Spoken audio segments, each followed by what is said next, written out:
மருத்துவர்கள்ன்றது அடுத்தவனுடைய உடல் நோயை தீர்க்கக்கூடிய அளவில் இருக்கிறதுனால அவங்களுக்கு நம்ம மதிப்பும் மரியாதை கொடுப்போம். அப்படிப்பட்ட நம்ம டாக்டர்ஸ் இப்போ இந்த காலத்தில் ஒரு கவனத்தை செலுத்துறது கிடையாது. அவங்க எம்பிபிஎஸ் படித்து ட்ரைனிங்கெல்லாம் எடுத்து டாக்டர் தொழிலை செய்யும்போது அதில் ஃபுல்லாக இன்வால்வ் ஆகணும்.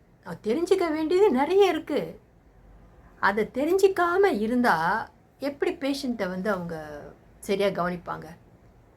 டாக்டர்ஸ் சரியாக இருந்து சரியான ட்ரீட்மெண்ட்டை கொடுத்து பேஷண்ட்ஸை சரி பண்ணாங்கன்னா, எங்கள் மாதிரி இருக்கிறவங்க நாங்கள் இது இப்போ நிறைய விஷயத்தை நாங்கள் சொல்ல வேண்டிய அவசியமே கிடையாது. இதை பற்றி நான் சொல்ல வேண்டியது மக்களுக்கு உடைய சொல்லணும். அவங்களுடைய உடல் நலன் முக்கியம்னு நம்ம நினைக்கிறோன்னா காரணம் டாக்டர்ஸ் அவங்களுடைய தொழிலில் முழு மூச்சாக அவங்க ஒரு அக்கறையாக செய்கிறது கிடையாது. எல்லாம் பணம் பணம் பணம்ன்ட்டு ஒரு பிஸ்னஸ் மாதிரி பணத்தை சம்பாதிக்கிறதுக்காக தான் அந்த தொழிலை பண்ணுறாங்க அவங்க. அப்புறம் மக்களுக்கு எப்படி சரியாக அவங்களுடைய நோய் தீரும்? ஒரு ஹோமியோபதி டாக்டரு அவருக்கு நம்ம கொஞ்சம் இப்போ நான் 15 லட்சம் பேர் என்னுடைய வீடியோவை பார்த்துக்கிட்டு இருக்கேன் சில மாதங்களாக. ஸ்டெப் பை ஸ்டெப்பு 1.5 லட்சத்துலேருந்து ஏறிக்கிட்டே போச்சு. 10 லட்சம் 11 லட்சம் 13 லட்சம் 14 லட்சம் 15 லட்சம் ஜனம் வியூஸ் பார்த்துக்கிட்டு இருந்தாங்க. 15 லட்சம் பேர் ஜனம் பார்த்துக்கிட்டு இருக்காங்கன்னா அதில் இருக்கிற கருத்து அவங்களுக்கு ரொம்ப மெயினாக பட்டுச்சு. பல பேருக்கு உபயோகப்படுது. அப்படி இருக்கும்போது இந்த ஹோமியோபதி டாக்டருக்கு கொஞ்சம் பொறாமை போல இருக்குது. அவரு சரியாக இன்னும் ஒன்றும் தெரிஞ்சிக்கல. அவர் நிறைய வீடியோஸ் பார்க்கணும். நிறைய வீடியோஸ் ஃபாரின் அவங்கெல்லாம் அவங்களோட அனுபவத்தெல்லாம் சொல்கிறாங்கல்ல, அந்த வீடியோஸ் எல்லாம் பார்க்கணும். அவர் அதெல்லாம் பார்க்குறது கிடையாது. நான் சொன்னதெல்லாம் அடுத்தவங்களுடைய அனுபவங்கள். நானாக எதையுமே சொல்லலை. நானாக என்னுடைய கருத்தாக எந்த வீடியோவும் போடலை. போட்டதெல்லாம் என்னது, அவங்களோட அனுபவத்தில் அவங்க நோயை எப்படி தீர்த்துக்கிட்டாங்கன்றது அவங்க சொன்னதை, அவங்க வாயால் சொன்னதை தான் நான் இதில் போட்டிருக்கேன். தேங்காய் ஒரு டாக்டர் சொல்லியிருக்காங்க, தேங்காய் எண்ணெய் அதை நான் இதில் டிபியில் போட்டிருக்கேன் பாருங்கள். டிபி ஸ்டோரியில் போட்டிருக்கேன். ஏன்னா அந்த டாக்டருக்கு ஒன்றும் தெரியல. அந்த ஹோமியோபதி டாக்டரு நம்மளை கலாய்க்கணுன்ற மாதிரி நினைக்கிறாரே தவிர தெரிஞ்சுக்கணுன்றது அவருக்கு தெரியல.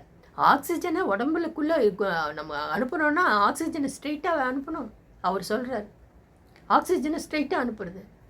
மூச்சு பயிற்சி பண்ணால் ஆக்சிஜன் உள்ளே போகும். கேன்சர் செல்ஸ்க்கு ஆக்சிஜனை பிடிக்காது. ஆக்சிஜன் இல்லாத இடத்துல தான் அது தன்னை பெருக்கிக்கும். ஆனால் நல்ல செல்லுக்கு ஆக்சிஜன் வேணும். நல்ல செல்லுக்கு ஆக்சிஜன் இல்லைன்னா அது இதாகாது. அப்படி இருக்கும்போது அதெல்லாம் கூட அவர் தெரிஞ்சிக்காம ஆக்சிஜனை அப்படி உள்ளே விட்டாங்கன்னா மனுஷன் சேர்த்துக்குவாங்க.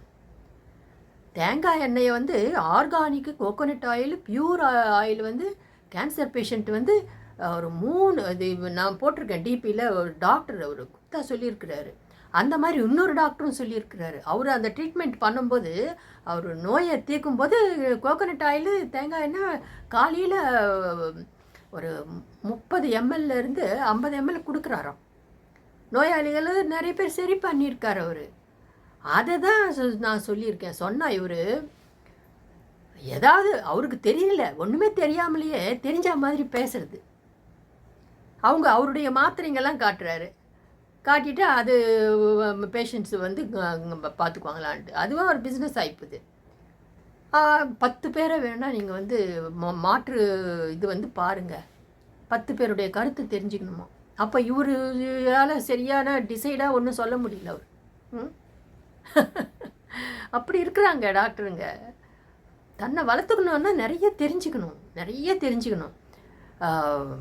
கோகனட் ஆயில் அந்த டாக்டரும் சொல்லியிருக்காரு, கொடுத்துருக்காங்க பேஷண்ட்டுக்கு. நான் மட்டும் பேஷண்ட்டுக்கு என்ன சொல்லுவேன்னா, அந்த ஆர்கானிக் தேங்காய் எண்ணெயில் கருஞ்சீரகம் போட்டு கருஞ்சீரக எண்ணெயாக தயார் பண்ண சொல்கிறேன். அப்படி தயார் பண்ணிவிட்டு குடித்தாங்கன்னா சூப்பராக வேலை செய்யும். காலையில் 2 ஸ்பூனு, நைட்டு சாயங்காலம் 2 ஸ்பூன். நிறைய பேர் சிறுநீரக கல் அதாவது கிட்னி ஸ்டோனால் பாதிக்கப்படுறாங்க. அப்படி இருக்கிறவங்களுக்கு இயற்கை முறையில் அந்த கிட்னி ஸ்டோனு வெளியில் வந்துடுறதுக்கு சில வழிமுறைகள் இருக்குது. அதில் நான் ஒரு 3 சொல்கிறேன். இது மாதிரி ஸ்வீட் கார்னு இல்லை சாதா கார்ன் கிடைச்சதுன்னா சாதா கார்ன், அதில் இது மேலே இருக்கிற மாதிரி வாங்கிக்கோங்க. வாங்கிட்டு இது ஃப்ரெஷ்ஷு பாருங்கள். நான் இன்றைக்கி இது வேக வச்சு சாப்பிட்டு இதை எடுத்து வச்சுருக்கேன். ஒரு தண்ணியை சூடு பண்ணி அதில் வந்து இதை ஒரு கைப்பிடி அளவு போடணும்.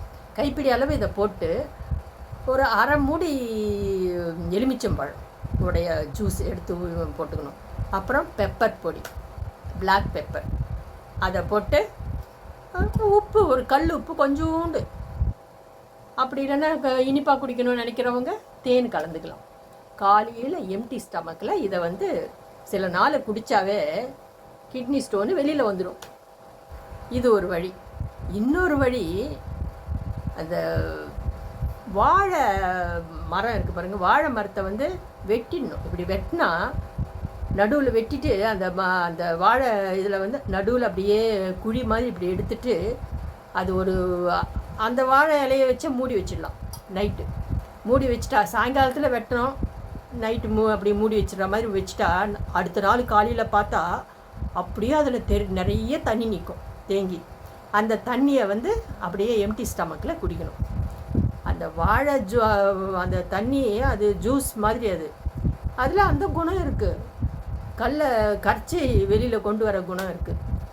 இன்னொன்று ரணக்கல்லின்னு சொல்லுவாங்க. அது இலை கட்டி போட்டால் குட்டி போடுன்னு சொல்லுவாங்க. அது இலையை அப்படி வச்சோன்னா சும்மா அப்படியே வீட்லேயே ஒரு கட்டி போட்டால் கூட சின்ன சின்ன சின்ன சின்ன குட்டி குட்டி குட்டி குட்டி செடிங்க வந்துடும். அதில் அந்த ஒரு இலையிலேயே பல செடிகளை வந்துடும்.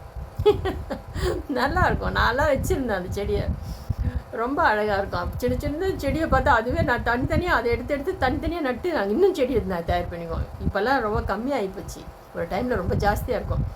அந்த ரணக்கல்லி இலையை வந்து காலையில் எம்டி ஸ்டமக்கில் ஒரு 3 இலையை அது மாதிரி சாப்பிடுவாங்க. சாப்பிட்டா கல் கரைஞ்சி வெளியில் வந்துடுது. இயற்கை முறையில் எவ்வளோ வழிமுறைகள் இருக்குது.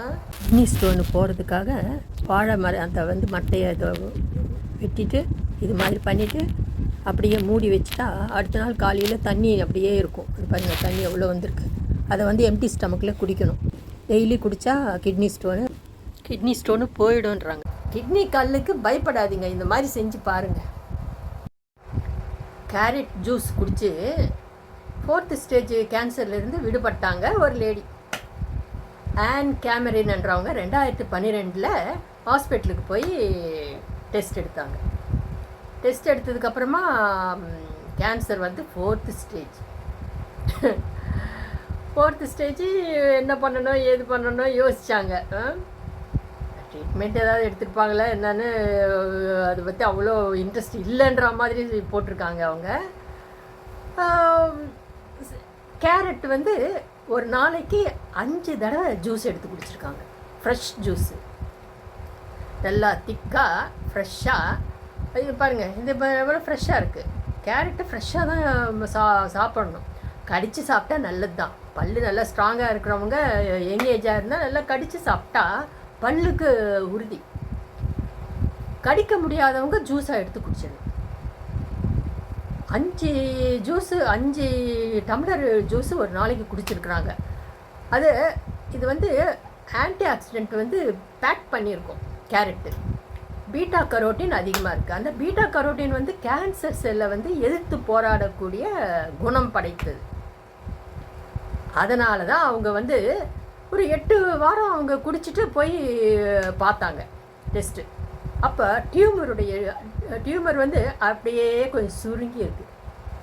அப்போ அவங்க நினச்சாங்க, 8 வாரத்துலேயே இந்த சுருங்கி இருக்கே, அப்போ நம்ம கண்டினியூவாக குடிக்கலாம். ஒரு 6 months கண்டினியூவாக கேரட் ஜூஸு ஒரு நாளைக்கு 5 தடவை 5 டம்ளர் குடித்தாங்க. நல்லா திக்காக நல்லா இருக்குது, டேஸ்ட்டாக தான் இருக்கும். கேரட் ஜூஸு குடிக்கணும் போல தான் இருக்கும். 6 மாதம் குடிச்சிட்டு போய் டெஸ்ட் எடுத்து பார்த்தா கேன்சர் சிம்டமே இல்லை, உடம்புல அந்த நோயே இல்லை.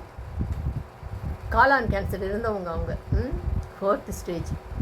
காளான் கேன்சரு ப்ராப்ளம் தான். அது வயிறு தானே எல்லாத்துக்கும் முக்கியமானது. அதுவே இதாகி போச்சுன்னா அப்புறமா கடைசியில் கேன்சர்லேருந்து விடுபட்டாங்க.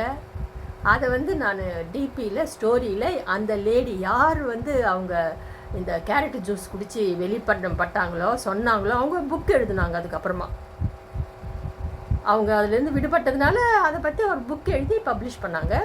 அதை வந்து நான் டிபியில் ஸ்டோரியில் போடுறேன் பாருங்கள்.